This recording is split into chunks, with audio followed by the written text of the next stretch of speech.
Want to retire with £5,000 a month in income? Well, good news. That goal is surprisingly achievable. In fact, there are multiple property investment strategies that could get you there.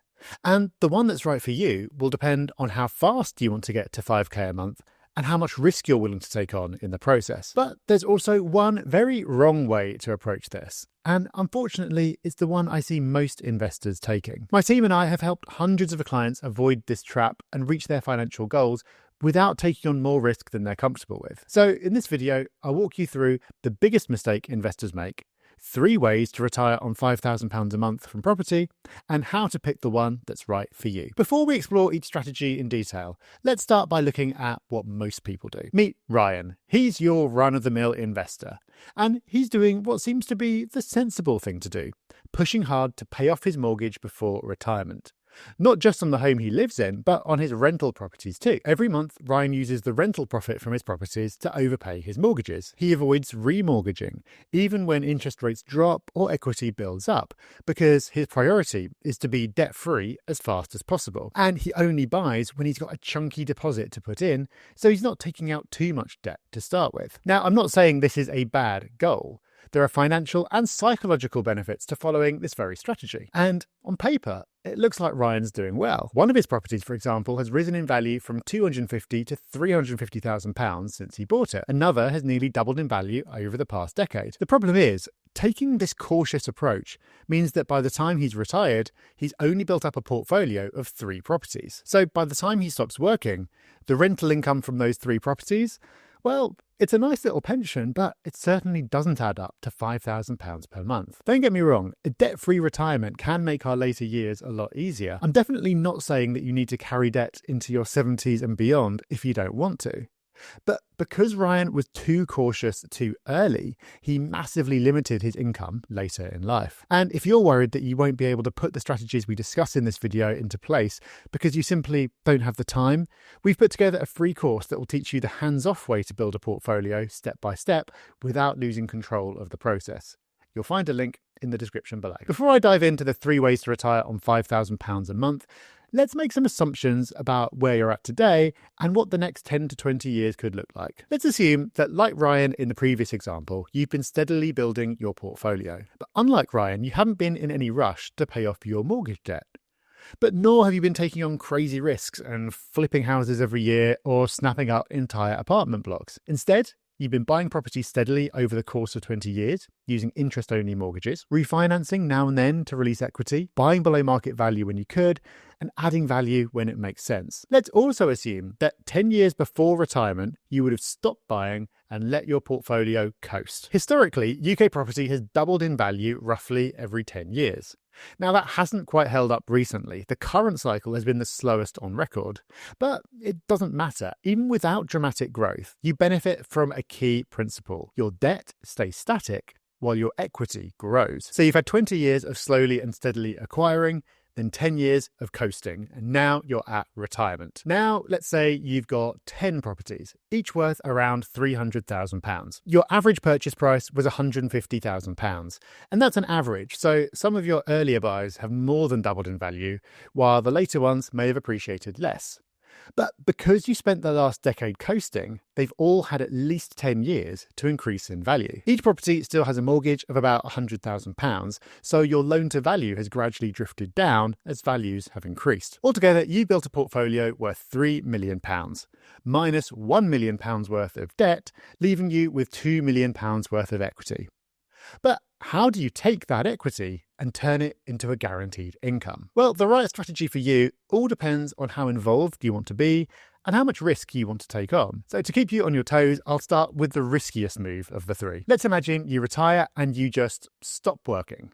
But you keep your entire portfolio and carry on exactly as you were before, collecting rent, paying your interest-only mortgages, and drawing a profit from your income. So if we go back to our example portfolio, which is 10 properties worth £300,000 each, with a £100,000 mortgage on each one, then that's £3 million in property, £1 million in debt, and £2 million in equity. We'll assume an unremarkable 7% gross yield, even though in reality it may be much higher because your rents have had years to rise while your purchase prices were fixed way back in the past. So based on that 7% gross yield, that is £210,000 a year in rental income. Off that, we'll take £50,000 in mortgage interest, assuming you're paying an interest rate of 5%, and we'll take off another £42,000 for running costs. That's 20% of the rent to cover maintenance, management, insurance, voids, and so on.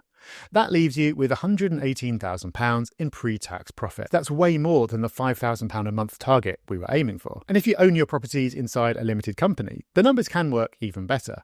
You'll pay corporation tax inside the company, but when it comes to drawing income for yourself, you'll have access to your entire basic rate band, meaning you only pay 8.75% dividend tax on what you take out up to that level, assuming you don't have any other earnings. Of course, there are trade-offs. You've still got debt, you've still got tenants, you've still got responsibilities. You could overpay your mortgages from surplus income if you wanted to reduce risk further over time, but you're not forced to. Those mortgages, you can keep them running until you're in your mid-80s with many lenders. And if you have a limited company structure with younger family members involved, they could effectively keep going forever. But if your goal is maximum income, and you're comfortable continuing to run your portfolio in retirement, this strategy, which I call the perma-hold, could be the answer. Let's say you want to hold on to your properties, but you're not so keen on the idea of carrying debt into retirement. That's where the second strategy comes in. This time, you sell part of your portfolio, clear your mortgages, and head into retirement completely debt-free. So using the same portfolio we looked at earlier, £3 million in property with £1 million in mortgages, you sell off 4 properties, bringing in around £1.2 million. Let's assume you own them in your personal name, so you're liable for capital gains tax of around £166,000.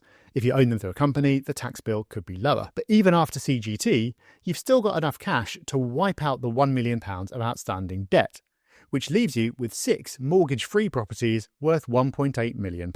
So what does that mean for income? Well, at a 7% yield, those 6 properties bring in £126,000 in rent. Take off 20% of running costs, that's £25,000. And of course, there are no mortgage costs to take off now. So you're left with £101,000 in pre-tax profit. That's still more than enough to hit the £5,000 a month income target, even after tax.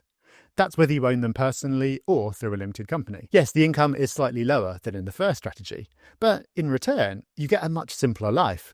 No mortgages, no refinancing, no risk of spiralling interest rates, and fewer properties to manage. If you value peace of mind more than squeezing out every last pound of income from your portfolio, this approach, which I call the debt reset, might be a better fit. Now it's time for the third and arguably lowest risk strategy of them all. Let's say you get to retirement and decide you've had enough. You don't want the stress of tenants, maintenance, or managing a portfolio into your 70s and beyond.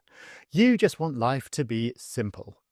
So what if you sold everything? I know what you're thinking. After that initial windfall, how will you make money? Well, following on from our hypothetical scenario, selling your properties will bring in £3 million, reduced to £2 million once you paid off your outstanding mortgages. If we assume the properties are held in your personal name with gains of around £1.6 million, that puts your capital gains tax bill at roughly £384,000.